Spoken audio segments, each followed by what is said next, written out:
You came early. One moment. Hello everyone. Welcome to another video. This story contains scenes and scenarios which may be disturbing to some listeners. Viewer discretion is advised. Thank you, Stories with Style, for allowing me to bring your story to life, and thank you, Lady Spokaria, for joining me on this project. Show them both some love in the comments. Their respective works will be in the description below. Now, let's delve into the dark together. My best friend Keith died from a Benadryl overdose. Perished like a poisoned rat.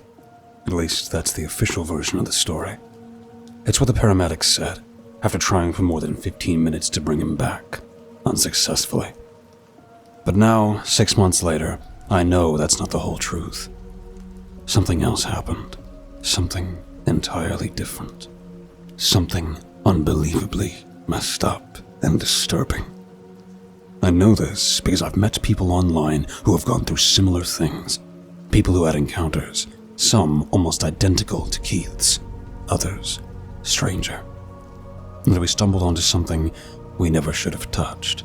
Something that should have been left alone. I've done my best to recover the recordings, Zoom calls, chats I'd secretly saved from our online sessions. But something's wrong with my computer now. It's like it got infected. Most of the files are corrupted, only fragments of audio survived. So, I'm trying to reconstruct everything from memory as best I can. But before I tell you what happens during those Zoom meetings or what we discussed on WhatsApp at nights when none of us could sleep, I need to start with myself, with the shit show my life had already become, the mess that led me to dig through the dark corners of the internet. That's where I eventually found the support group. Or maybe it's more accurate to say the support group found me. It all started with TikTok. Goddamn TikTok. Somehow, Keith found this stupid Benadryl challenge. And of course, being who he was, he had to try it. Had to be part of it. Had to go on and on about how brave he was, like it meant something. Idiot. I know that sounds harsh, talking that way about my best friend. My best friend who died right in front of me. But these past 9 months have hardened me. I think the grief does that. It rubs your insides raw and leaves you cold. I don't think the news even covered his death. They only talked about that girl. Maybe Keith's story wasn't shocking enough, not headline-worthy. There was a brief mention in the local paper. That's it. A footnote in time. Most people have probably already forgotten him. Keith and I had lived together in a 2-room apartment for the past 2 years. I moved out of my parents' place as soon as I could. They smothered me with love, with rules, with control. I was suffocating in that house. Getting into a vocational training program saved me. It got me out, gave me something of my own. Keith had also gotten out as fast as possible, but for different reasons. Sadder ones. His mom was a widow, and she'd taken up with a guy who thought the best way to raise a man was by making sure Keith knew who was in charge. Keith never had a real chance, I think. People say that about others sometimes, just to excuse what they become. But with Keith, it felt true. His childhood was the kind that leaves invisible bruises. His mom wasn't a bad person, just too tired to be a good one. Grief had hollowed her out, and the man she let into their lives filled the silence with his fists and shouting. Keith never really talked about it, but I saw the scars. Not the physical ones, though there were those too, once or twice. But the way he flinched at certain voices, the way he checked exits in new places, the way his laugh always seemed a little too loud, like he had to prove he was still breathing. He learned early on that being loud meant people didn't ask questions, so he made himself loud. Funny, reckless, the guy who dared you to take another shot, to jump the fence, to steal something stupid for the thrill of it. It wasn't who he really was. I'd seen him cry over a dying pigeon once, trying to feed it breadcrumbs and apologizing that he couldn't do more. But he thought being that guy, wild, fearless, was the only way to be seen. And maybe it was, for him. The world didn't make space for Keith unless he forced it to. And he got good at forcing it.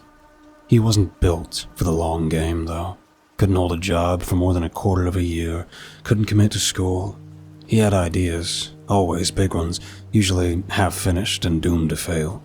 I think he wanted out, but every time life gave him a little breathing room, he panicked, sabotaged himself, picked fights with people who cared, turned victories into excuses to spiral. Maybe because success meant he'd have to stop pretending. Maybe because deep down, he didn't believe he deserved to be okay. So, he was always there in the evenings, hanging out at the bar, blowing through the last of his savings, trying to pick up desperate women, spinning his stories. Tales about all the crazy things he'd done, how fearless he was. Dares, petty crimes, most of them made up. He wasn't the kind of guy who actually broke laws, and if he did, it was menial stuff. But he believed that pretending to be that guy made people like him more. Some of the regulars at the bar figured out quickly that you could talk Keith into doing dumb shit if he just called it a dare. I saw him eat cigarettes, chug half a bottle of hard liquor like it was water, and the shittiest part, I never really stopped him. Or maybe I didn't want to. I don't know. I tried, I guess, half-heartedly, but part of me wanted to see what he'd do too, as long as it wasn't too dangerous. The one time I stepped in, when it was too serious, I ended up with a black eye. He didn't mean it. I know he didn't. He apologized over and over, his voice shaking with guilt, but it was too much for me. After that, I never got involved again. Keith was an adult. He was supposed to be responsible for himself, right? I don't know anymore. Maybe I should have never given up on him like I did. Maybe I should have dragged him away, beaten the hell out of him if I had to, just to make him see what he was doing. But I had to think about myself, too, you understand? I needed to stay healthy for my own career. A broken arm or leg would have ruined everything, especially if it was my own fault. So, I just stood there that night, too. Of course I did. Just stood there like always, watching from the side. I was someone at our table who pulled out their phone and showed us that damn challenge. Some dumbass kid swallowing Benadryl, then talking about visions, hallucinations, about enlightenment. Everyone at the table lit up with excitement, voices overlapping, half laughing, half intrigued. Most of them agreed it was probably fake, just some TikTok clout chaser making shit up. But then, there was Tammy. Tammy, all gloss and glitter, total airhead, but pretty in a trashy, endearing kind of way. She looked at Keith and grinned that reckless little grin of hers and said, "Hey, don't you think maybe people really see stuff? Like, stuff that's more than just this world? I'd love to know if it's real." She didn't even need to say it as a dare. Maybe she didn't mean it that way at all, but that's how Keith heard it. That's how it landed in his head. And I could see it right away. The shift in his posture, the hunger in his eyes. He thought she was hot, and he wanted to impress her. At least, that's what I told myself, but honestly, it might have just been the excuse he needed. The push over the edge. On the walk home, he couldn't talk about anything else. More, do you think you really see stuff? Like, see things? That'd be so sick, man. What do you think Tammy would say if I told her? Think she'd let me hit it? I probably just frowned and focused on not falling over. It was a Saturday night like all the others. We were both blackout drunk, as usual. Boy, come on. Should we do it? Should we try the challenge too? Wouldn't that be awesome? I don't know, man. Shut up. I'm gonna puke. Gotta concentrate. And then we laughed. I remember that clearly. We both just howled with laughter. It was freeing, bellowing into the cold night air, stumbling along the sidewalk, not thinking about next week's shift or how shitty life was. Just laughing. God, we were such idiots. The next day, after we'd finally dragged ourselves out of bed around noon, still half drunk and nursing splitting headaches, Keith took off. Off to get Benadryl. It's honestly insane how easy it is to get that stuff. Keith didn't need to find a dealer or drop a ton of money. All he had to do was walk into a 24-hour pharmacy and ask for it. No questions, no second glances, just pay and go. I can only guess what exactly drove him to do it in the end. Was it just about the thrill? Was it really just about impressing Tammy, or whatever girl he was fixated on that week? Or did he actually hope to see something? Hope for comfort, maybe. A glimpse of something hidden, something that might make sense of the mess his life had become. I don't know. We lived on the edge, barely scraping by. Our apprenticeships paid like crap, just enough to cover the essentials. Whatever little we had left went straight to the bar, so maybe it was all of it. The thrill, the loneliness, the need to matter. Maybe he just wanted to break the monotony, to feel like something big was happening. I'll never know for sure. At least he had the presence of mind to ask me to be there, to sit with him, to watch over him. His trip sitter, I guess. That was something, at least. But still, when he settled onto the couch, waiting for it to kick in, I already had a bad feeling. The lights were dimmed. Keith insisted too much brightness might overwhelm him once he was in that open, altered state. It was already dark outside.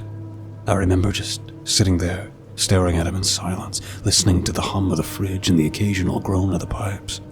The apartment suddenly felt too still, too quiet. Keith sat frozen on the couch, barely blinking, barely breathing. His whole body had gone slack. His gaze locked on something invisible, something beyond the room. The air around us changed, subtly but unmistakably. I watched his chest rise and fall, slow and deep, like he was sinking into another layer of reality. His pupils dilated wide, unnaturally wide, until his eyes looked all black, like mirrors. Then he spoke. Whoa. Everything's in slow motion, Mort. His mouth slowly stretched into a wide, unsettling grin, and drool began to trickle down his chin. Then he started murmuring, quietly at first, strings of nonsense words that drifted into the air and seemed to dissolve before reaching me. His face kept changing, contorting like he was trapped in a dream far away from here, one only he could see. I felt like a stranger in our own apartment, like whatever Keith was experiencing wasn't just in him, but leaking into the room, dragging whatever madness he saw into the space between us.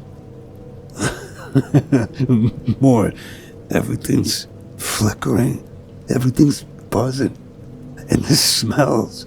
Holy shit, everything smells so strong. This is insane, so insane. Mort, where are you going? He turned his head slowly, eyes unfocused, following something invisible across the room. Keith, I said, trying to keep my voice calm. I'm still right here, man. I haven't moved. Are you okay? What? Oh, wow. He whispered.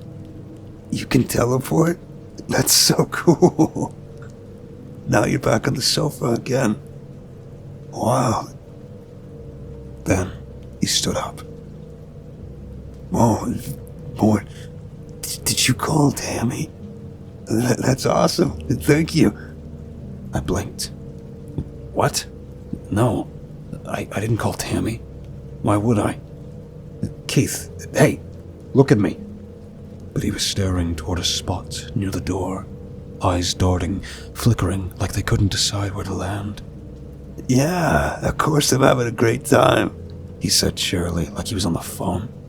And you, Tammy, you tired of this stuff yet? It's such a genius idea from you. You're such a sweetheart. He was talking to the wall. Jesus, Keith, I whispered. Oh, trippy. The sofa, it's laughing at me. Holy shit, that's so messed up. Sorry. I didn't mean to sit on you. Oh, God, are those mouths? What the hell? Keith flinched violently and jumped back, stumbling away from our old sagging couch, the one we'd scraped together money to buy second-hand. I hesitated. Should I step in? If he started swinging, I might end up with a black eye or worse. But I couldn't let him hurt himself either. Keith, hey, it's just the sofa, man. You're safe. Everything's okay. Just breathe. Panic started to build in my chest. We'd figured he'd just lie there, maybe zone out, maybe trip a bit. But this, he was too lucid, too active. Something wasn't right. And then he jerked, like he'd been shocked. Eyes wide, head whipped towards the door. Dad, what are you doing here? I froze. He was staring again at that same patch by the door, expression twisted with confusion and fear. Tammy? Dad? What's... His words started to slur, and it was getting harder for him to speak at all. He began swaying as if listening to distant, terrible music only he could hear. Dad, I'm sorry. I'm so sorry. I didn't mean... Dad, no. Suddenly he threw himself to the ground and covered his head with his arms. His entire body started to shake violently. Keith, shit, Keith, it's not real, I shouted. But by then, he was completely gone. It was like I didn't even exist to him anymore. Just when I thought it couldn't get any worse, Keith's body began to convulse. His muscles twisted, his back arched in pain, and I could only sit there, helpless, watching him go through whatever hell he was trapped in. A dark stain spread across his pants. He had pissed himself. I could only imagine what the phantom of his father was doing to him in that moment, and even that was too much to bear. I grabbed my phone with shaking hands and called for an ambulance. My thoughts were spiraling. What the hell was I thinking? Why had I let him take that garbage? Now, today, I knew the truth. He'd taken way too much, far more than the others in that stupid challenge. His mind had gone somewhere that it wasn't supposed to, someplace meant to stay sealed. The paramedics on the line told me I needed to make him vomit, so I got down next to him, dizzy with panic, on the edge of passing out myself. I reached toward him and got a boot to the gut. No, let's not, no. Dad, please, not again, not with her. Please, not again. The room felt like it was warping. The walls pulsed, colors twisted together into a sickening swirl, like the panic in my chest had seeped into the air itself. I could barely stay conscious. I took deep, gasping breaths to keep myself grounded. And then, just like that, it stopped. Keith lay still on the floor. His breathing had evened out, slow and steady. He peeked out from between his fingers, still shielding his face from the thing only he could see. Mort? Hey. He slurred. For a moment, I thought it was over. I thought maybe he was coming down, that the worst had passed, and things might actually be okay. But then he kept talking, and the fear came flooding back. So beautiful. Room, beautiful room. Mort, Tammy, beautiful. So good. You too. His eyes were glassy and distant, looking right through me. He still couldn't hear me. A dreamy smile curled across his lips, soft, content, unnerving. Then he froze. His face locked in place, and his gaze turned slowly back to the door. I had my back to it, and yet a freezing chill ran down my spine. Something was there. Not like before, not like his hallucinations of Tammy or his father. This was different. I could feel it. Like the room had changed. Like we weren't alone anymore. I know how it sounds. Maybe it was just guilt. Crushing, unbearable guilt for not stopping him. Maybe it was my mind collapsing under the weight of what I was watching. Maybe. But now, looking back, I know there was something else in that room. Something old. Something that has been with us for a long, long time. Keith, what is it? I whispered, barely able to turn. There's a man. A man. Shadow man, He breathed. a hat. He's wearing a hat. A top hat. What the fuck? Oh, God. Those eyes. Red eyes. He saw me. He sees me. No. Keith's body convulsed again, harder this time. His eyes locked onto something behind me, something I still didn't dare turn to face. But I felt it. Its gaze, heavy and ancient, unrelenting. That man. He sees me. He sees me. Help. He's coming. Those were the last words he ever said. He collapsed, mouth foaming, limbs twitching uncontrollably. I don't know how much time passed before the paramedics broke down the door. It felt like hours, but it didn't matter. It was too late. While they worked frantically to resuscitate him, I could only sit there, stunned, frozen, staring at his face. Still twisted in terror, still looking toward the door, as if the thing was still there, watching, waiting. The following days were pure horror. I wasn't as sad about Keith's death as I thought I should be. Not as sad as I wanted to be. There was too much rage in me, too much desperation, too much guilt. I'd played a part in it. I'd let him do it. I'd watched him pop those pills without stopping him. Fucking hell. I was furious. Furious at my own stupidity, my recklessness, my inaction. And alongside the anger came those gnawing, poisonous thoughts. What had he seen in his final moments? What had filled him with so much terror, made him scream like that, made him convulse in blind panic? Was it really just a stupid hallucination? Just drug-fueled nonsense? I don't even remember exactly why I started Googling the figure Keith had described. The one I felt, too. The man in the hat. The hat man. My blood ran cold as I started reading. I found other stories, accounts from people who had also taken too much Benadryl and seen the same thing. The same being. I say being on purpose because I'm certain now. It wasn't just a man, but one thing struck me as strange. According to everything I could find, the Hat Man had never actually attacked anyone.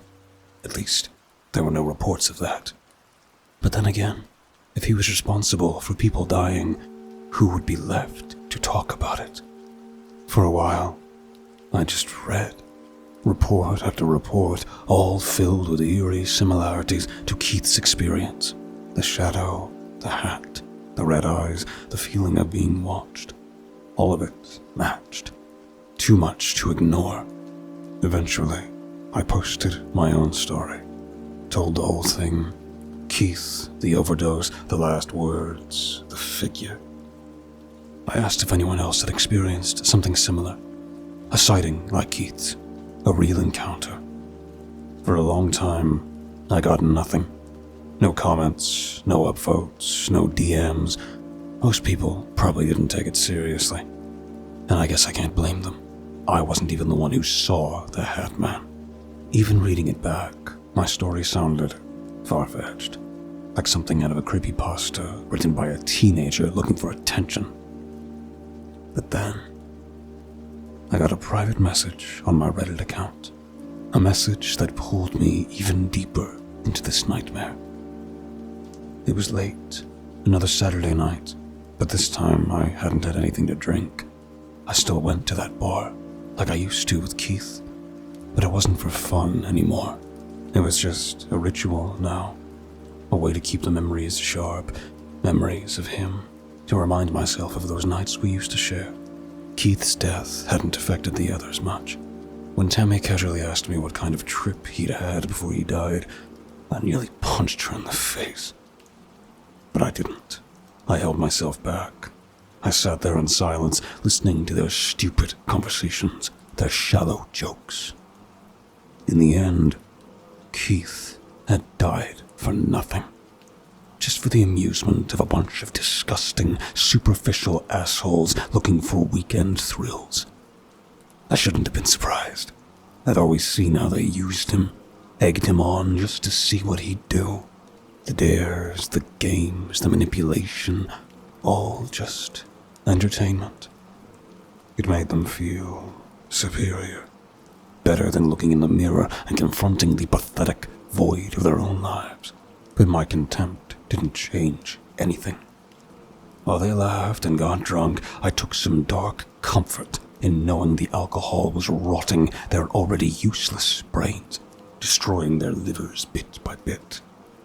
Maybe one day they'd die alone in some hospital bed, breathing out their final, pointless gasps. Still, I listened to them, more passively than usual, and, of course, they didn't notice. They were too absorbed in their own nonsense.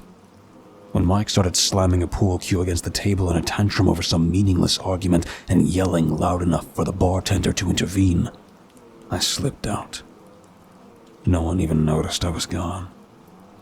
That was the night I decided not to go back. When I got home and sat alone in my small apartment, I saw the message on Reddit. It was from a user called Psycho Freak. The name alone made me uneasy, but curiosity won out, and I accepted the message request. It was from someone claiming to be a man named Dr. Conroy. He said he was conducting research into the Hat Man, wanted to collect data, gather testimonies. He didn't say much in the first message, just that it was better to explain everything face to face. Today, I'm no longer sure what Dr. Conroy even was, or what he truly wanted. But I'm getting ahead of myself. He sent me the details for a Zoom call scheduled for the following weekend. I wasn't sure whether to go through with it. Part of me wanted to ignore it, bury it, let Keith rest. But the memory of Keith writhing on the floor, screaming, twitching, dying, that wouldn't let me walk away. I had to know what the hell had happened. And Dr. Conroy was the only one offering any answers. When I finally sat down in front of my screen the next weekend, my hands were shaking. What was I about to walk into? I waited for what felt like an eternity before being let in. There were 3 others in the call. One was a young woman, about my age, username Goldfish, sitting in a cramped, run-down room. Her messy blonde hair hung over her shoulders, and her eyes were rimmed with dark makeup, making her look utterly sleep-deprived, worn down. Another was a middle-aged man in a filthy flannel shirt and a scruffy beard. He wore a worn-out baseball cap and sat in a large living room that opened into a dark hallway. His username was Farmville. And then there was Dr. Conroy himself. He was an older man, visibly anxious, with thick, bushy eyebrows, dark skin, and an absurdly oversized pair of glasses. His eyes darted constantly to the side, watching something off-screen, something we couldn't see. I had chosen the username Explorer12. It felt safe, distant. The fact that no one else used their real name either was reassuring. Dr. Conroy didn't seem to care. He was distracted, focused on something else. His eyes kept shifting, watching, like he wasn't alone in the room. Back then, I did not pay as much attention to that as I should have, but today, I am sure he was not alone. It's good to have you here, Dr. Conroy said, curtly, his voice thin. We're still waiting on a colleague. A colleague? What kind of doctor are you exactly? The young woman asked, her voice sharp and brittle. A shrink? Because if that's the case, I'm out. I've had enough of that shit. Her voice was exhausted, strained. and she was trembling so visibly it was obvious even through her webcam. Me? No. I am not a psychiatrist or a psychologist or anything like that. Conroy replied, quickly, adjusting his oversized glasses. I research medication, pharmaceutical effects. That's how I first came across the Hat Man. Through cases involving certain substances, I became interested in the phenomenon and decided to investigate it scientifically. My colleague is an archaeologist. She should be joining us shortly. An archaeologist? I asked, nervously. Why would an archaeologist be involved in this? Yeah, what he said. The man in the flannel added, scratching his beard. She can explain herself when she gets here. Conroy muttered, again glancing off screen. I sighed, and we waited. And waited. Maybe she forgot the time. The young woman muttered, now chewing at her fingernails. Are we starting or what? I feel like I'm wasting my time here. Yes, maybe. Cody stammered. I hope not. She was the one who helped me put this meeting together. She's a friend, and during her last excavation, well, it doesn't matter. We'll start without her. He took a deep breath, seeming to force himself back into focus. My name is Dr. Conroy. I contacted you because I've been studying the so-called Hat Man, shadow people, and other things. I came across your posts on various subreddits, along with others, but you were the only ones who replied, the only ones willing to talk. Your stories, they were remarkable, and I wanted to follow up on them. His voice was trembling, but before he could say more, the man in flannel cut in sharply. Remarkable? No, mine is hell, a living hell, and you have the nerve to call it remarkable? He hissed. I'm sorry. Conroy said quickly, clearly rattled. Sometimes the research instinct makes me hasty, undiplomatic. What I mean is, I believe there are patterns, that by sharing your experiences, we might identify connections, similarities. Fine, I said, finally speaking up. if you can help me understand what happened to Keith.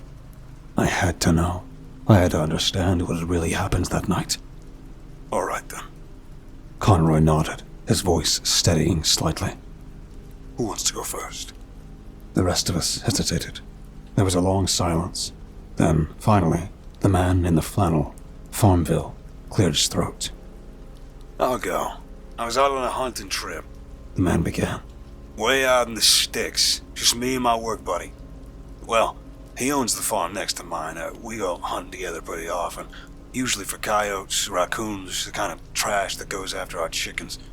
Sometimes we take a few deer, too. Good meat. He paused. There was something tight in his voice. That week, we had some livestock killed again. Nothing new, sadly. Happens now and then. But this time, something was off. What do you mean? I asked, leaning in a little. Well, the animals weren't just killed. They were torn up. I'm talking shredded. Whole chunks missing. Parts of their heads, legs, even spines. One lamb had this massive bloody hole right through its chest, like something punched clean through it. I've seen predators rip throats or take limbs, but this... He shook his head. These weren't kill wounds. These were mutilations. The young woman gagged audibly and pressed her hand to her mouth.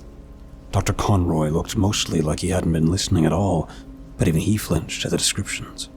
Yes, that's deeply troubling. He murmured, finally registering what had just been said. I'm sorry, the young woman muttered. That's too much for me. No problem. Dr. Conroy said quickly, trying to recover. We can stop here for now if you'd prefer. Honestly, I only intended this first session to be a brief introduction. I shouldn't have asked for details so soon. We can skip the bloodier parts going forward. He glanced into the camera, forcing a smile. The rest of us nodded in agreement. The young woman hesitated, but eventually gave a small nod too. All right then. Same time next week. Dr. Conroy asked. We all gave a thumbs up. The young woman was the last to do so, visibly reluctant. Then, the Zoom call ended. I just sat there, staring at my screen. What the hell had that been? That woman and the old doctor both had looked completely wrecked, and honestly, a psychiatrist probably would have done a better job than whatever the hell Dr. Conroy thought he was doing. And yet, I still logged in again the following weekend. So did the young woman. So did the man. She looked even more sleep-deprived than last time, her makeup smeared, her skin paled. He looked worse, too. His beard more unkempt, dark bags under his eyes like he hadn't slept at all. I regretted showing up the second I saw them. Finally, Dr. Conroy joined the call. His camera was off this time. His voice, though, was steadier than before. Calmer. At least that was something. Hello, everyone. Dr. Conroy said as the other screens came to life. Apologies. I suspect someone may have hacked my webcam, so I've taped it over. But everything's fine on my end. How are you all doing? How was your week? Shit. Shit. The other two said in perfect sync. Depressing. I added quietly. I understand. Conroy said, his voice too bright, too controlled. Well, last time we heard part of your story, Farmville. Why don't you continue where you left off? The bearded man shifted in his chair. Last week, he seemed much more confident, almost defiant. Now, he was stuttering. We were out hunting after we found the animals like that. Could someone else go first, maybe? He sounded shaken, like something had happened to him since the last meeting. Of course. That's no problem at all. Conroy said smoothly. Would you like to go, Explorer 12? I hesitated. There was something strange about the way he said my name. His voice had a rhythm to it now. A melodic, almost hypnotic cadence that made my skin crawl. But maybe he could help. Or maybe the others could. Maybe someone here could finally help me understand why my friend had died. So I told them. All of it. I went through Ken's story again, from the pills to the hallucinations, to the screaming, to the thing he saw, and the way it had felt in the room. No one interrupted me much, except for a few gasps and horrified reactions from the woman and the farmer. Dr. Conroy didn't say a word. And after that, I said, finally, I posted it on Reddit. Has anyone ever heard of something like that before? Seen something like that? Is that why you're here? No. The woman said immediately. That's beyond fucked up. As fucked up as my story, but different. Yeah, Jesus. Muttered the farmer. What was that thing? I don't know, I said softly. That's why I'm here. Still, Dr. Conroy said nothing. And then, I got a private message. It was from the woman. Goldfish. Hey, keep talking. Act normal. I'm sending you my number. We should talk without this creep. Please.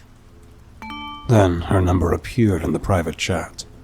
I kept talking, adding a few more details to the story, trying to buy time while I quietly saved Goldfish's number to my phone. That's a very interesting account, Explorer 12. Dr. Conroy finally said. His voice was flat, almost mechanical. Thanks, I replied. Can you explain what happened? What any of it means? Well, no, He said without hesitation. I don't have enough data yet. What? But you have to know something. You've read all the reports. You brought us here. Keith died. And you said... Your report is one of the few in which the Hat Man has directly taken a life. He interrupted. So, no. I don't yet know what happened. I felt a flare of anger rise up in my chest. You must have some information, I snapped. You said you've been researching this for years. Dr. Conroy stayed silent. Come on, Doc. The farmer growled. You can't just tell us you don't know. You introduced yourself as some kind of expert on this dangerous, mysterious shit. Spittle flew across his camera lens as he leaned toward the screen. What? The young woman said, voice shaky. I thought he was just an expert on shadow people. No, I said, my voice rising. He said Hat Man. That's what he told me. Are you not also here because of that? Please, stay calm, Conroy said neutrally. His tone hadn't changed at all. I am an expert on all of it. I froze. What do you mean by that? I asked, my voice low, the cursor hovering near the leave meeting button. The only thing keeping me in the room was the hope of somehow drowning my guilt by getting to a truth I should not have asked for. Well, according to my hypothesis, all of this is connected. Dr. Conroy began, his voice taking on that same rhythmic, detached tone again. There isn't just the Hat Man. In cases involving psilocybin, some individuals have reported encountering a so-called primordial tree. Still, more hallucinations that share common elements tend to feature entities that are threatening, even hostile, he continued, almost like reading from a script. With the broader exchange of personal experiences online, it has become significantly easier to find accounts that align. Of course, one must account for the credibility of the sources, but even after filtering out the noise, the pattern remains. Many hallucinatory experiences share common cores, regardless of who's reporting them or their background. And in extreme cases, especially when the dose is too high, those experiences can lead to paranoia, lingering visual disturbances, even continued hallucinations long after the substance has worn off. He delivered it all as if it was deeply unsettling, as if he were presenting a classroom lecture. What the hell does that have to do with us? The farmer snapped. I didn't take any damn drugs. I didn't either, the young woman whispered, but I could see her blush, uneasy, hiding something. Well, whatever these visions are during these trips, Conroy continued, I suspect they may also be accessible by other means. That the things people see, these beings, they exist in some form, and sometimes they come through. They are shadows. I think shadows that enter our world. His voice dropped slightly on those last words. There was a weight to them, a terrible certainty. A shiver ran through me, the other two visibly tensed, eyes wide. Can't be serious, the young woman whispered. Then, the call disconnected. I stared at my screen again. Something truly disturbing was scratching at the edge of my thoughts. What exactly did people see during these trips? What the fuck had Keith seen? Was it just a hallucination? Or was it something else? Something watching from another place? Something leaning through a crack? Suddenly, my phone rang. The woman. I hesitated, then picked up. Hello? Came a female voice, nervous, trembling. Hey, goldfish? I asked. Yes, it's me. My name is Aubrey, and you? I'm Mort, I said. Then, the frustration hit me all at once. What the hell was that back there? My voice came out louder than I intended. Just then, another voice joined the call. Hey, is that you too? A rough voice answered. The farmer. Yeah? Aubrey replied cautiously. It's us. I'm Aubrey, and this is Mort. I'm Joe, the farmer said. Thanks for reaching out, Aubrey. I haven't felt safe in those Zoom meetings. Not even a little. That doctor, he was different this time. Way different. And that crap he was saying, man, I've already got enough shit haunting me. That thing. He cut himself off with a curse. I swallowed hard. Something in his voice told me not to ask what he meant. So, what do we do now? I asked instead. I mean, I assume all three of us have seen something. Otherwise, he wouldn't have contacted us. He must have believed our stories, right? There was a pause. Should we set up our own Zoom room? Aubrey suggested, her voice small. I don't like talking without faces. And I never want to hear that doctor's voice again. But my story, I have to tell it. She was crying now. We'll do it, Joe said, as gently as his shaking voice allowed. Don't worry, Aubrey. We've got you now. Soon, we found ourselves back in a Zoom room, but this time without the strange Dr. Conroy. Abby looked like shit. Her eyes were swollen, red. Joe looked just as wrecked, his face pale, his eyes sunken, like sleep had forgotten him entirely. Thank you. Aubrey began, her voice barely holding together. I will tell you what happened to me. Mort, I lost someone too. A friend. It's been a year now. I flinched, a knot tightening in my throat. I'm so sorry, I said, and meant it. Me too. Joe added, his voice rough. Thanks. She whispered, took a shaky breath. It's hard to talk about, but I'll try. Just bear with me if I ramble. We both nodded. She began slowly, but her words picked up momentum as if she'd practiced them in her head 1,000 times.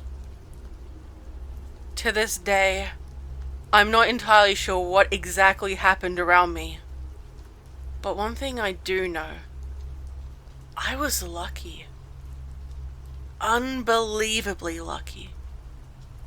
Lucky to survive it. Lucky to be here to even talk about it. My hands are shaking as we speak, and it's getting harder and harder to hold on to a clear train of thought. There are things out there. Things that are better left unexplored. These memories. She paused, wiped her eyes. Joe gave a small nod, silence, encouragement. It all started harmless enough. Just a small trip through Eastern Europe. Me and my friend Bernard. It wasn't for work or anything. We were just curious. I studied biology, and Bernard, he was obsessed with physics. Thought he'd win a Nobel Prize one day. Honestly, he probably would've if... Her voice cracked. She swallowed hard, pushed forward. We were both nerds, really. Loved digging into old traditions and strange rituals. The semester break gave us the perfect excuse to go exploring. Bernard was even more excited than I was. He wouldn't shut up about the mountain views, the old Romanian villages, the misty fields, and the woods that felt like they were dreaming. That sounds actually kind of beautiful, I said quietly. It was, She replied. at first.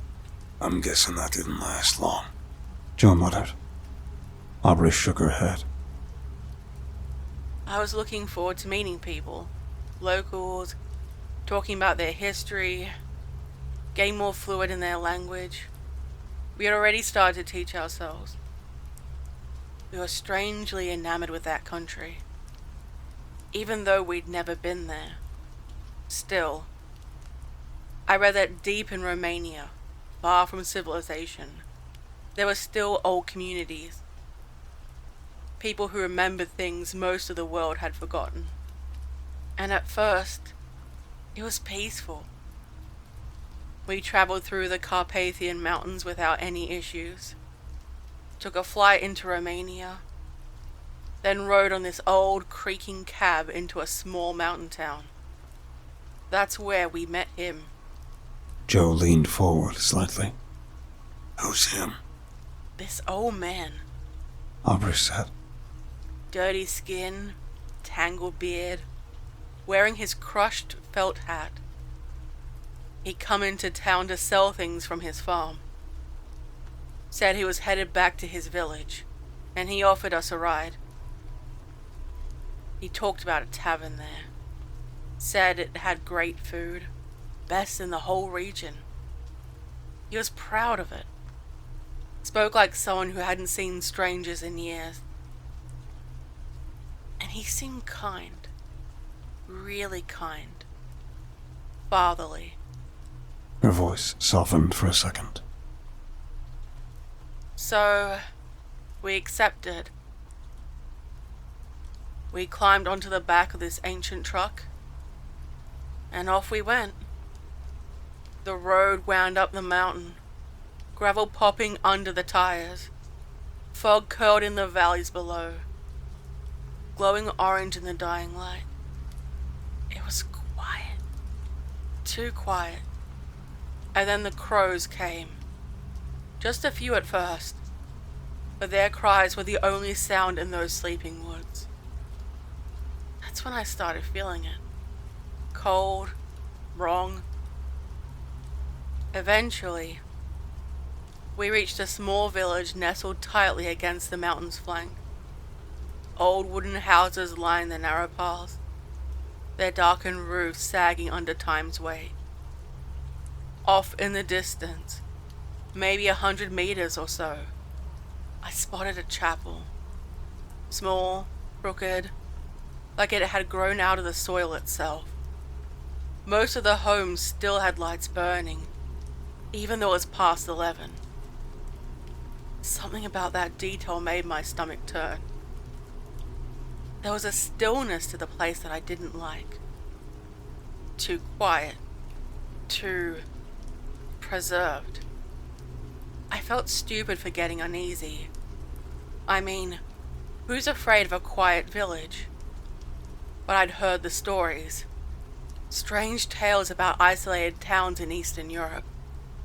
Places with old blood and older customs. At the time, I thought they were just urban legends. Now I know better. She paused again, but we did not interrupt her, being weirdly mesmerized by her tale. So, she continued, shaking. Now I know better. If I had have known what was waiting for us, I might have walked all the way back to Budapest. But back then, all I saw was a postcard-perfect scene. Idyllic, calm, deceptively so. The truck turned down a narrow alley and came to a slow, gravel-crunching stop beside a large building made from thick, aging logs. Some were already sagging with rot. Still, warm yellow light spilled from its windows like it was welcoming us inside. "This is the inn," our driver said, before hopping back into the truck. Without another word, he drove off, vanishing into the fog, leaving behind a choking sound of exhaust. We stood there for a second, just breathing in the silence. "I don't like this," I whispered. Bernard laughed. "It's just old, rustic, you'll see. It'll be charming in the morning." Inside, the inn was indeed surprisingly cozy. The wooden hall was warmly lit and simply furnished, but it had a strange charm to it. After checking in and renting rooms, Bernard and I decided to grab something to drink. We sat at the bar and ordered a couple of cold beers. The locals had gathered for their late-night drinks, chatting in hushed tones after a day's work. They glanced at us, curious, cautious, but after a few moments, they turned back to their own conversations. I guess we passed the vibe check. Bernard muttered, and I managed a tired smile. We started discussing our plans for the next day. Visiting nearby villages, maybe asking the locals about old myths or customs. I was looking forward to it. So much. Fuck. But we didn't even get half an hour into our beers before the inn's front door slammed open. A man stormed in, slamming them shut behind him, the sound echoing like a gunshot. He marched to the bar, grunting, swearing, and demanded a stiff drink. Big guy, towering, arms like tree trunks, neck like a bull's. He planted himself right beside me, fuming, shouting at no one in particular. What was his problem? Joey's voice cut in, tinny over the Zoom call. Unfortunately, I will get to that. Aubrey replied. I still remember the way he smelled. Sweat and gun oil. At first, I was just annoyed.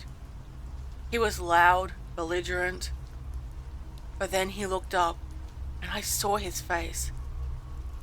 There was terror in his eyes. Not the fear of someone who'd been startled. This was deeper, wild, unhinged.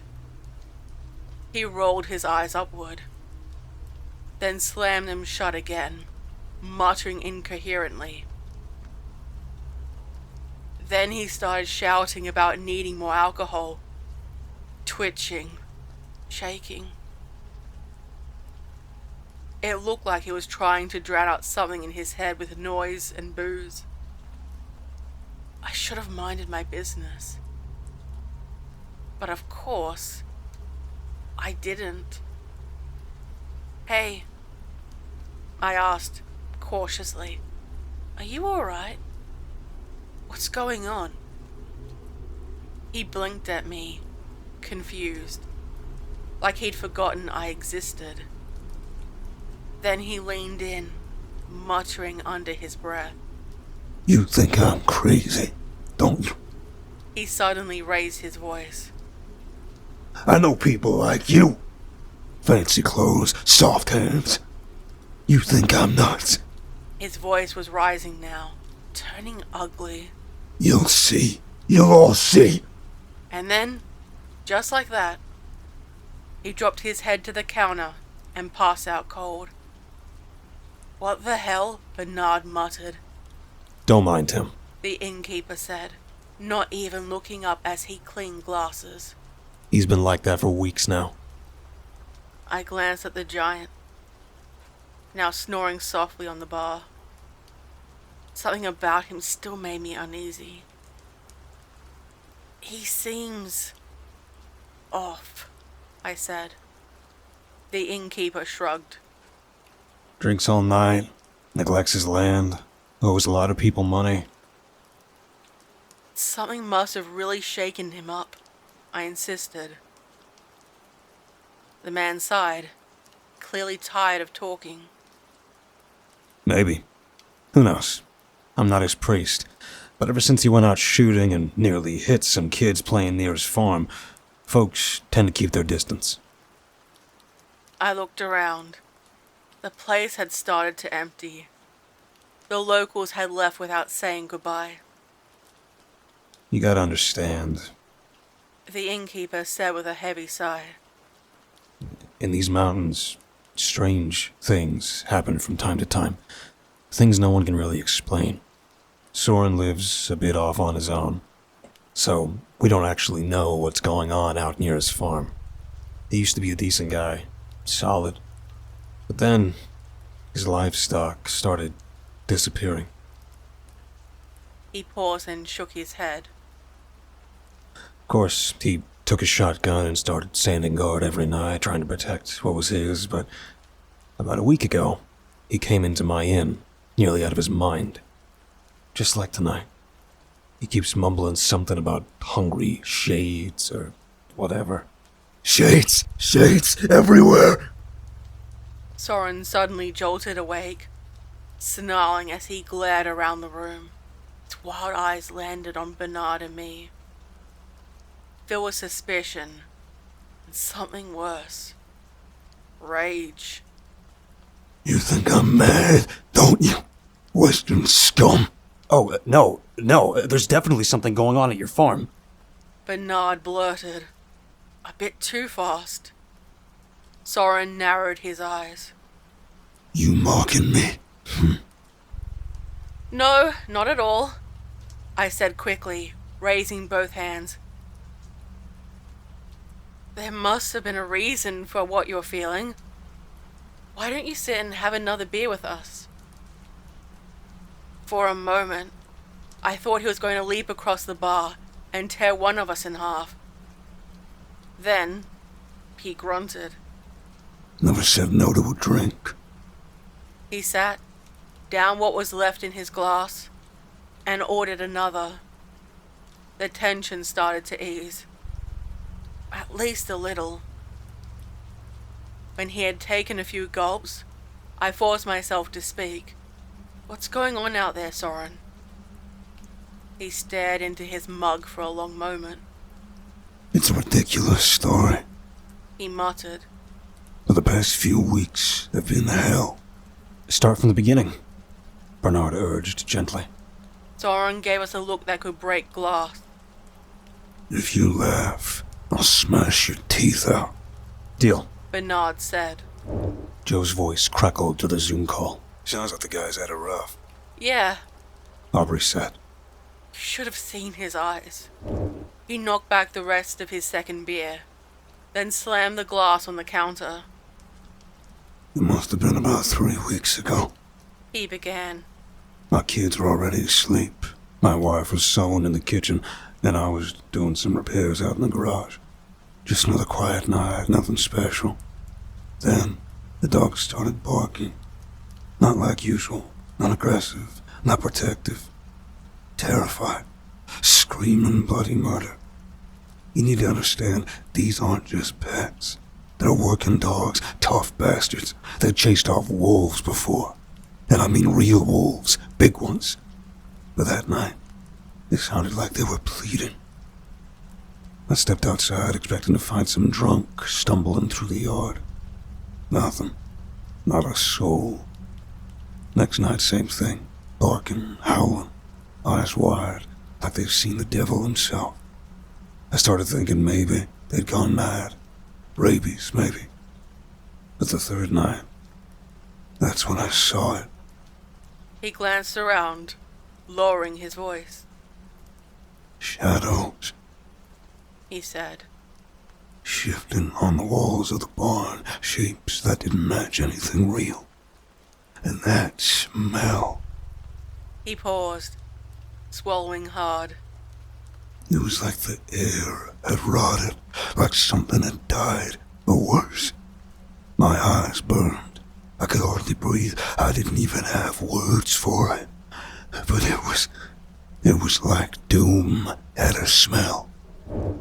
Aubrey drew a sharp breath on the call. I've smelled that, too. She whispered. On my last night, just before.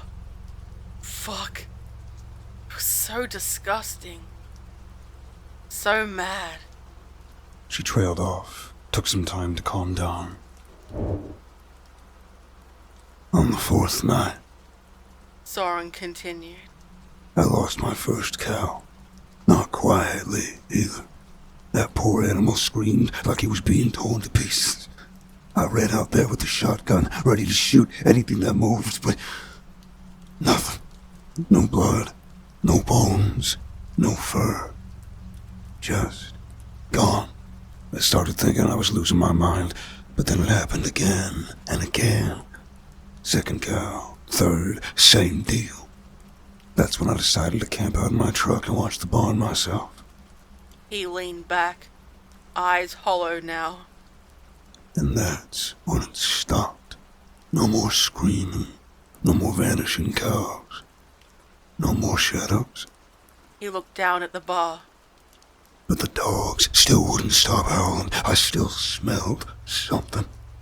And every night I sat in that truck, I felt like something was out there, watching me from just beyond the edge of the light, as if someone was playing with me.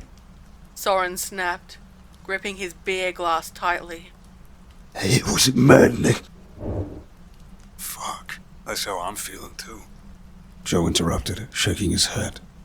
Aubrey looked at the camera, lips trembling, but then she continued. Soren's voice cracked like a whip in the near-empty inn. I was out watching the barn again last week, and a fourth cow vanished, Same way, no sound, except for the screaming. No signs, just gone. And the next night, He paused, and when he looked back up at us, there was something hollow in his eyes. that's when I finally saw them.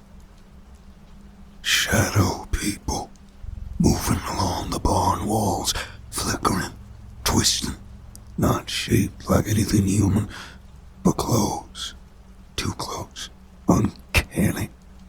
I don't know how. How can a shadow move without a body? He pounded a fist on the bar. I shot at him, 5 rounds straight, point blank. They shimmered, got distorted like smoke. But they didn't stop. They just kept moving, right past me, like I wasn't even there. He fell silent, then added, voice cracking. The next morning, I almost shot a group of kids. Aubrey gasped, shaking her head. Fuck. You went really off the deep end, didn't you? Shit. Could that happen to me, too? Shouldn't it? Fuck. I kinda get him, though. Joe sat, his eyes void. I could not believe what I was hearing. Aubrey waited a bit, then started talking again. Yeah, it was absolutely done. I thought there were shadows, just for a second. But that second was enough. The safety was off, the trigger was half pulled. That's when I knew I had to get help, or lose my mind. I asked around in a couple of other villages. No one wanted to talk, except this one old woman. They said she's crazy, full of superstitions, but she knew something. She told me the shadow people come from somewhere else, not a place we can touch or see. Another plane, she said. And sometimes they pass over, take animals, take people, to study, to experiment. She told me to drive oak stakes into the ground, form a boundary. Old tradition. Said it keeps him away, so that's what I'm gonna do. Tomorrow. He gave us a lopsided grin. It didn't reach his eyes. Fuck. We thought he was already insane. So, what do you think? Am I a lunatic? Soren asked us, almost a challenge. I think he wanted us to tell him exactly that, so he could start a fight and... Honestly, Bernard said, quietly. No. I think something's definitely going after your animals and messing with you and your family. I nodded. I don't know what it is, but it's not normal. And if you believe those stakes will help, maybe they will? Soren's gaze settled on me. Then maybe you two can help me. You look like capable people. Help me put the stakes in.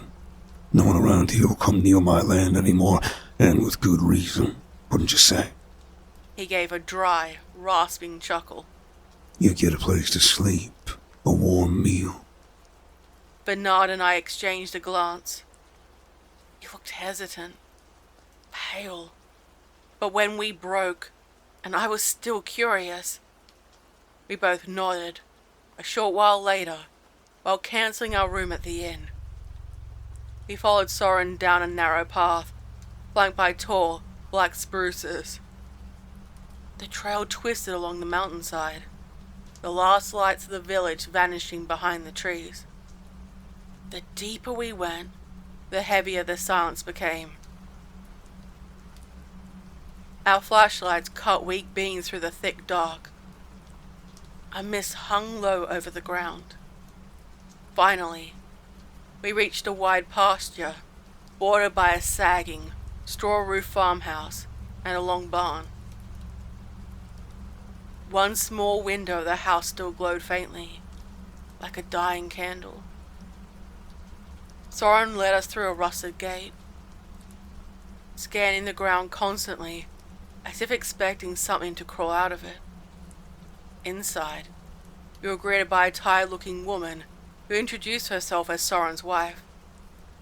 She was kind, but distracted, her eyes always drifting toward the window. She showed us to our rooms, simple, cold, but serviceable. We had barely started unpacking when the barking began. Sharp, violent, panicked, we froze. For a long moment, there was only the wind. Then, something worse. A stench hit me. Rot. It made my eyes sting and my stomach twist. I grabbed a towel and covered my face. And then it came. A scream. Not human. A cow. But twisted. Like it had been pulled through a metal pipe and shredded halfway. What was that? Bernard asked, voice shaking. How the hell should I know? I whispered.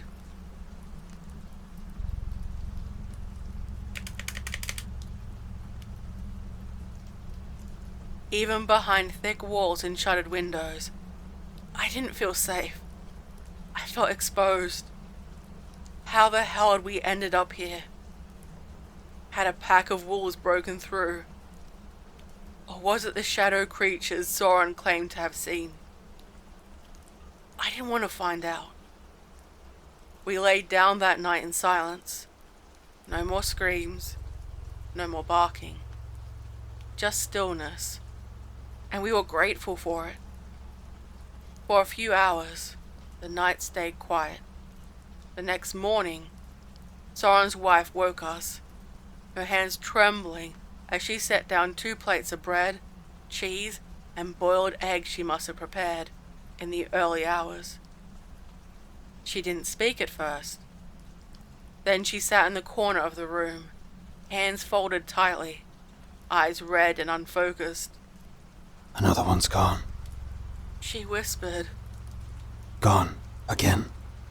What are we supposed to do? What did we do to deserve this? Her voice broke on the last word. Didn't Soren catch whatever it was? Bernard asked, voice low, unsure. Everything went quiet after. Catch it. She scoffed, eyes wide. You don't catch them. You watch as they ruin everything. Your animals, your mind, your life. I swallowed hard and said nothing. It felt like breathing air that didn't belong to me. Where's Soren now? I asked, mostly to distract her. And myself. Cutting oak. She said hollowly. In the forest. He says we need the stakes. Says they're our only hope. I stared at the floor. Bernard stayed silent too. What was this? What were we in the middle of? Holy shit. That is indeed some fucked up stuff me and Kitty went through. At least in scope, I guess. I said, shaking my head. So, you helped them? Joe said, taking notes about the stakes. Aubrey nodded. When Soren returned that afternoon, with a truck bed full of cut steaks, he looked like a man trying to outrun desperation. His face was flushed, his arms scratched and dirty. We helped him hammer the stakes into the ground. Bernard gave me a look, half doubt, half fear. Do you really think this is gonna work? He finally asked Soren. Soren didn't hesitate. I don't know, He said. but it's all I've got. Maybe that old woman lied to me. Maybe she laughed the moment I left. But I don't care anymore. I only have 5 cows left. The rest are gone. Taken. How am I supposed to feed my family? Tonight, I stay in the barn. No more hiding in the truck. No more fear. Whatever comes, I face it. Aubrey's voice on the call trembled. I remember the way he looked when he said that. Like someone already halfway dead. My thoughts wandered as we placed the last few stakes. That morning, I'd seen 2 kids, Sorens, I assumed, laying quietly near the edge of the field. What had they already lived through? What did they know? As evening fell, Soren cleaned and loaded his gun, then walked out into the barn and closed the doors behind him. He had spent the late afternoon inspecting the building, checking for cracks, loose planks, holes. He found nothing. Bernard and I watched from the kitchen window. The barn wasn't even 10 meters away, and in the light of the half moon, we had a clear view of its wooden gates. If someone went in, we'd see it. Soren's wife took the children, and they locked themselves away in the back rooms. She didn't say goodnight. We waited and waited. For a long time, there was nothing. Just the silver light washing over the fields. Then I saw them myself. Shapes. Shadows moving on the side of the barn. 2 figures. One was small, childlike. Its head shaped wrong, limbs gliding unnaturally. Like it didn't understand how to walk like a person. The other, a tall man with a top hat, moving slowly, deliberately across the wall, like a projection from a broken reel. I scanned the meadow, my breath stuck in my throat. There was nothing. No one outside. No lights. No objects to cast those shadows. Just the wall, and the things sliding across it. They made it in. Joe muttered, voice barely audible.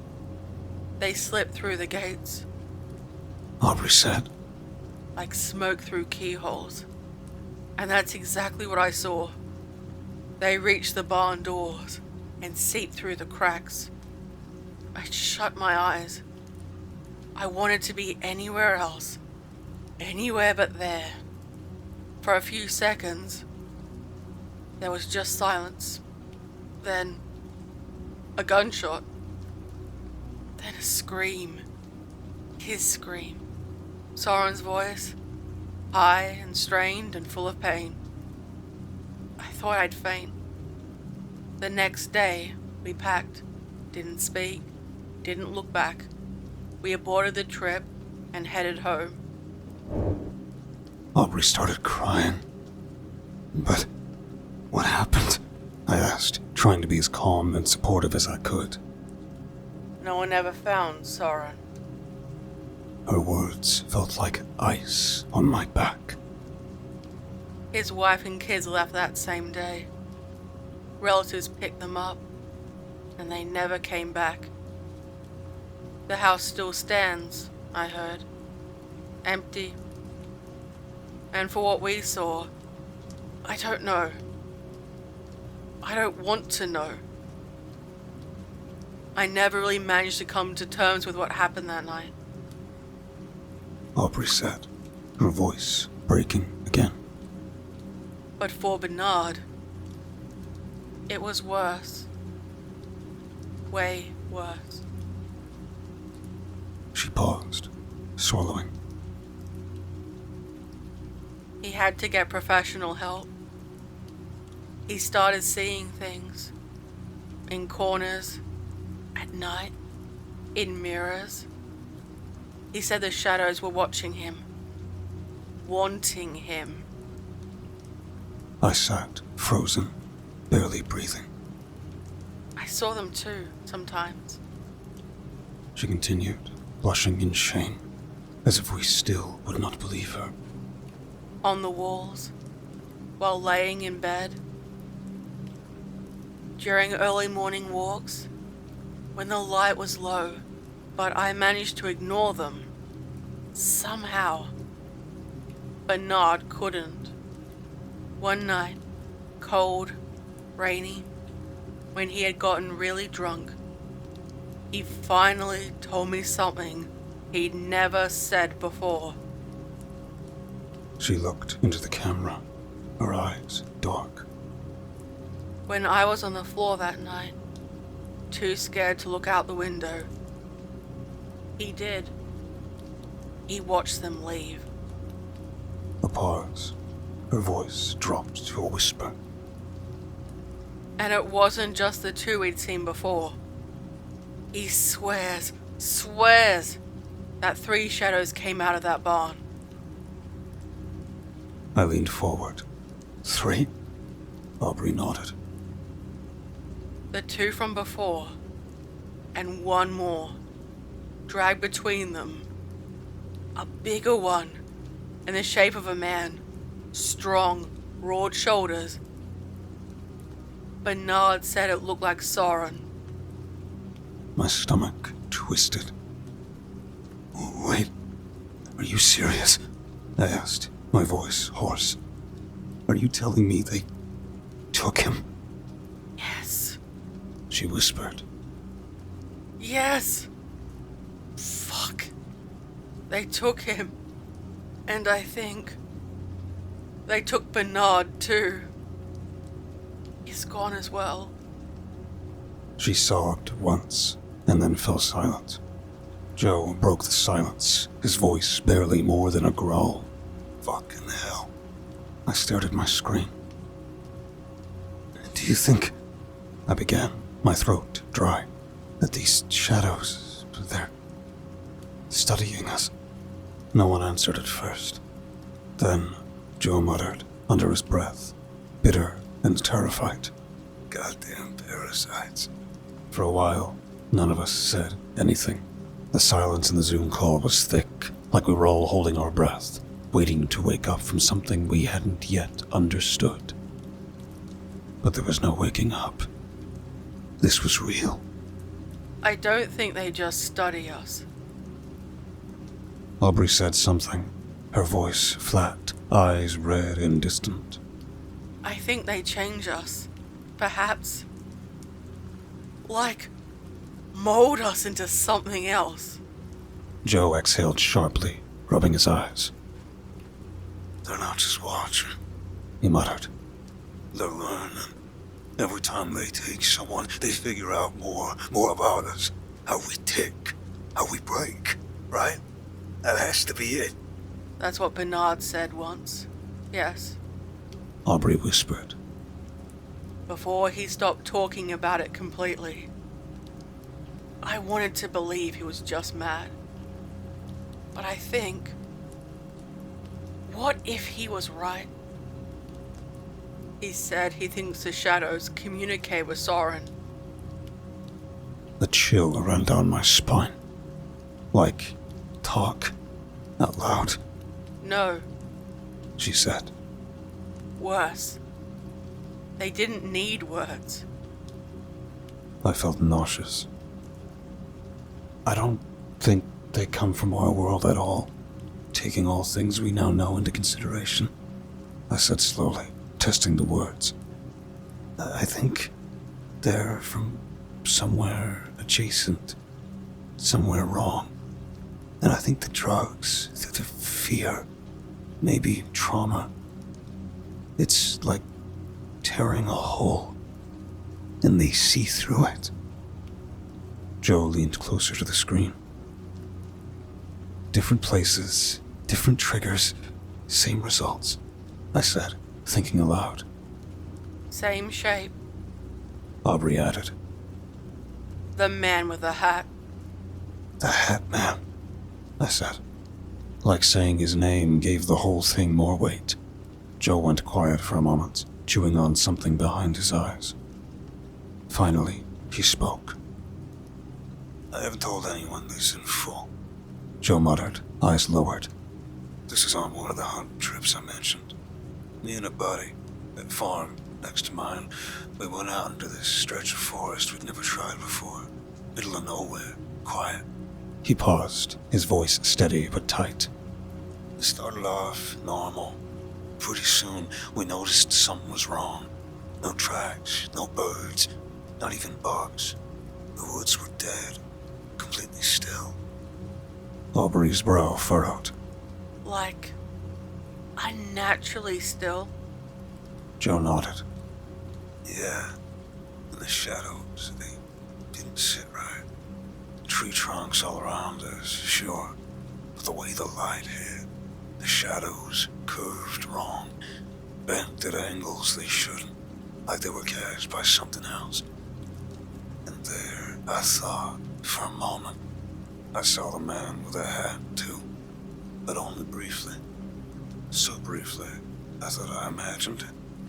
But now, having heard your stories, I'm unsure. I felt a cold knot tighten in my chest. Still, we kept going, trying to shake it off. Joe said, his beard trembling. Then, we found the carcasses. He looked away briefly, jaw clenched. 3 deer, all fresh, not eaten. Ripped. No prints around, no blood trail. Just dead things dumped in the middle of a clearing. Jesus, I whispered. We left fast, Joe said. Didn't say a word on the way back. It was like we both agreed, whatever we walked into, we weren't supposed to see it. He paused, his hands tightening slightly around the edge of his desk. But after we got home, something felt off. Couldn't shake the feeling we hadn't actually left that place behind. Like we brought something with us. I leaned in toward the screen, barely blinking. The next morning, my dog wouldn't go near the woods. He just stood at the back porch, whining. That night I heard crunching in the leaves. Thought it was a fox. Then, I saw it. He looked up at us. Something standing between the trees. Too tall. Still. Not doing anything. Just there. Watching the house. Aubrey visibly recoiled. Her camera shook as she pulled her knees up to her chest. The Hat Man again? No. Joe said, shaking his head. More real. Perhaps something that's fully come through one of the cracks into our world. Perhaps through the shadows. Fuck. That sounds so crazy. Fuck. Anyway, I grabbed my rifle, ran out with a flashlight. The second the beam hit that spot, it was gone. No prints, no broken branches, nothing. Joe's voice had lost its roughness. Now it was low, controlled, almost too calm. I told myself I was being paranoid, that maybe I'd imagined it. Until it happened again the next night, and the one after that. A bit like with Soren, but still different. No shadows, but more. A figure. He leaned forward. And then my friend stopped picking up. He paused, longer this time. At first, I thought he just needed time. Maybe he was shaking, too. After 3 days, I drove over to check on him. The lights were off, mail piling up, truck still there, door locked. Joe rubbed his temples, slow and deliberate. No one answered. Not that day. Not the next. Did you go to the police? I asked. They said he probably just took off. Mid-30s, no kids, no wife. Happens all the time. Aubrey shook her head. Bullshit. I know. Joe muttered.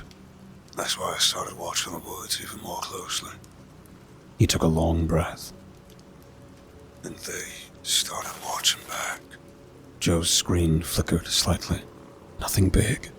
Just a small drop in resolution, like his webcam was struggling to keep up. He was mid-sentence, leaning back in his chair, the dim light from a single lamp casting long shadows on the walls behind him and at the doorway leading to his living room. And they started watching back. He said again, almost like he hadn't noticed the change in the call. Aubrey suddenly froze. Holy shit. She whispered. "What?" I asked. "What?" Fuck. Aubrey yelped. Joe, behind you. Joe blinked. What? What is it? "Shit, Joe, there was something in the corner, behind you, in your living room." The camera showed his couch, the pale wallpaper, a coat stand, and a sliver of shadow between lamp and wall.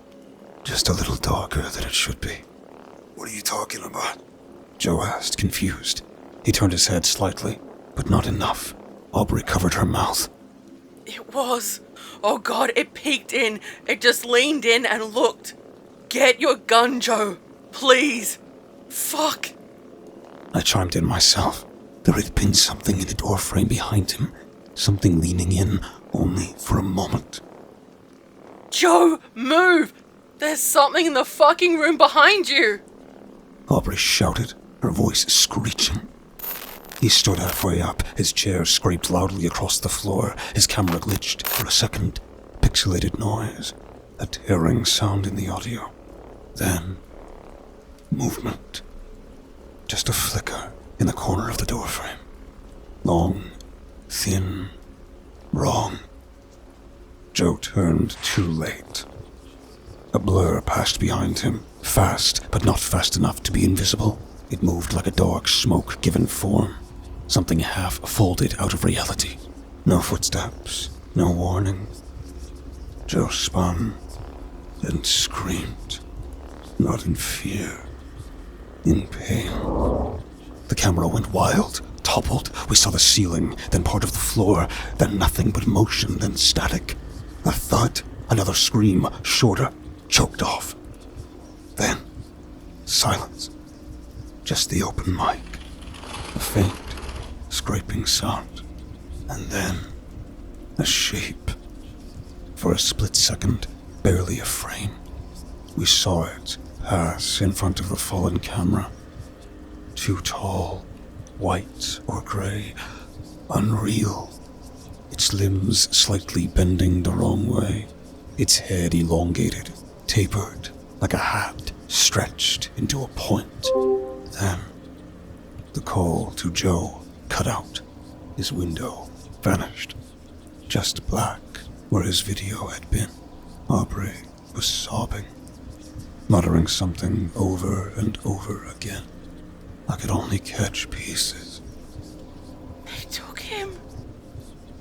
It took him. He saw us. I sat, frozen, staring at the screen. Mouse hovering over the empty space where Joe's name had been. "Aubrey," I whispered. "What do we do?" She was still muttering, rocking slightly, voice cracking. It took him. They took him. They saw us. Where next? Where next? Then, her camera froze. Audio jittered, stuttered, just the garbled remains of a terrified voice. And cut. Her screen went black, disconnected. Just like Joe, I sat there, alone, staring at the screen. No movement, no sound, just my reflection in the monitor's dull glow. My hand hovered over the mouse, but I didn't click anything. What would I do? Call someone? Say what? That I watched a man vanish on Zoom. That something unnatural took him live on camera. That we'd gone too deep into something older than reason. I didn't sleep that night.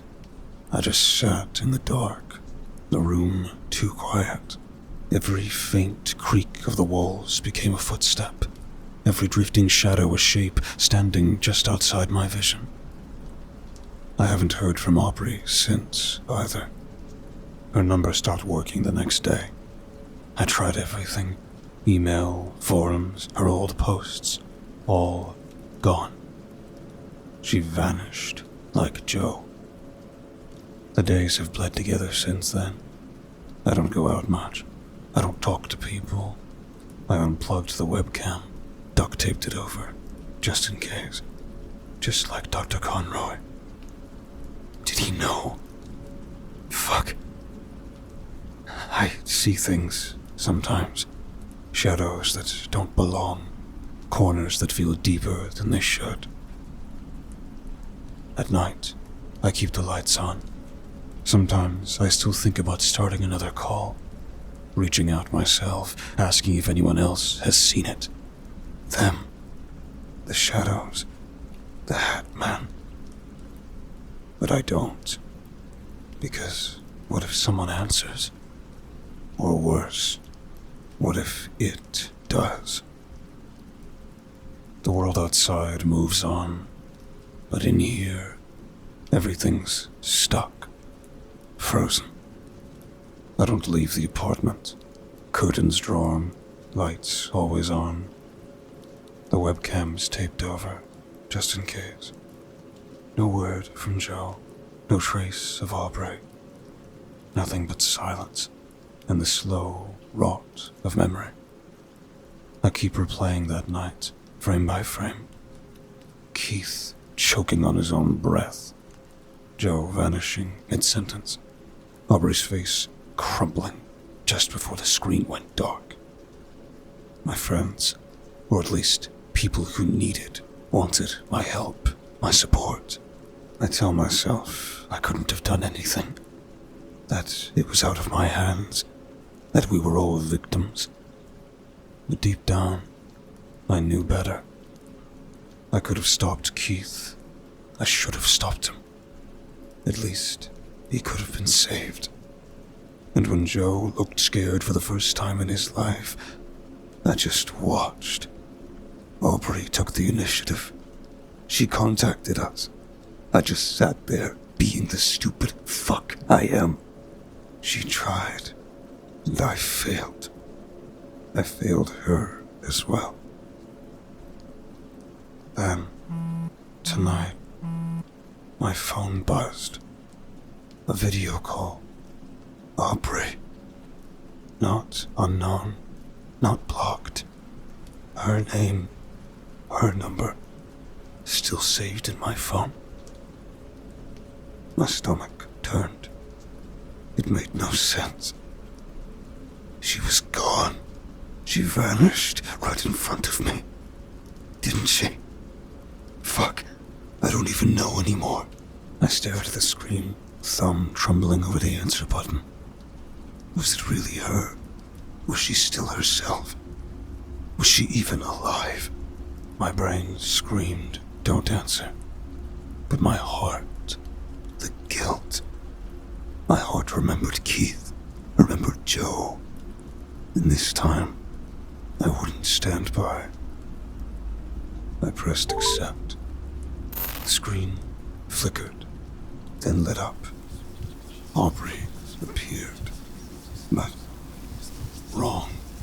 Her image jittered, distorted, her background a smudged swirl of black, like the room behind her was being eaten by static, though still her room. Her face was pale, soaked with tears. Her mouth moved just out of sync with the sound. Her eyes locked on me, and she wept like never before. Shit!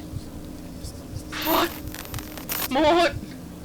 She sobbed, voice distant and fractured, like it was echoing from inside a cave. You're wrong, Mort. Oh God. She leaned closer, whispering now, her voice nearly breaking apart in the static. And then she said them, the words words that made me hurriedly post my story, so that if I disappear, others are warned. So you don't pursue the Hat Man, or the things that surround him. Those words of hers, clear, final. You're wrong. You got it so terribly wrong. I think we're the shadows, Mort. I think we're the shadow.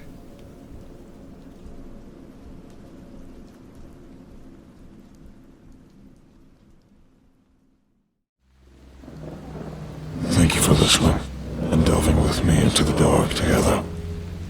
Please remember to leave a thumbs up and subscribe if you feel so inclined.